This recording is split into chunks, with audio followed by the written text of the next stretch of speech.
In a recent study by Tufts University, college voting turnout has doubled from the 2014 midterm to the last midterm in 2018. 7.5 million students voted. Overall, the 2018 midterm turnout increased by 14%. I mean, we know that there are several reasons why they vote less. They follow politics at lower levels, whether they're here in college or working or figuring out life. For decades and decades, people have been trying to figure out how to get more young people involved. A lot of the times I feel like there's a disconnect between the people and the government just because politicians are so wrapped up in bureaucracy. Donald Trump has sort of made a lot of people realize maybe politics is more important. He's such a polarizing figure. He's such an omnipresent figure, and he's provoked lots of negative reactions, more so than positive reactions among young people. So when people are distressed or upset, they tend to turn out more.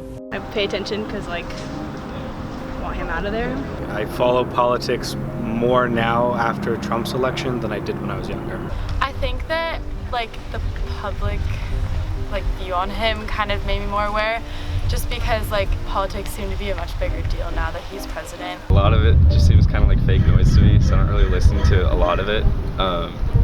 If it has to do with Trump, I feel like a lot of times it's kind of blown out of proportion. And also the fact that he uses social media so prevalently, and that's something that I use a lot, I see it more than I used to. See, we're just barely figuring out the impacts of social media. Young people weren't really watching the TV news, but they are on social media. It could be that social media is the new thing. This is now a way to communicate and rally people that didn't exist before.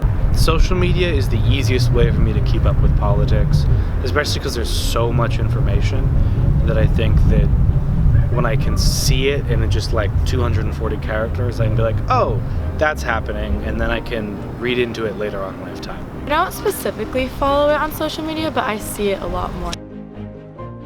In the era of where people feel so passionately, turnout will be up across the board in the next presidential race, which will be hotly contested. So I would expect that it means you have more young people who vote then too. I did not vote in the last midterm election, but I'm going to vote in 2020. Yeah, I think I am going to vote. Voted for the first time in 2016 election, so I'm excited to vote again. So get him out of there. I will be voting in the 2020 election, 100%.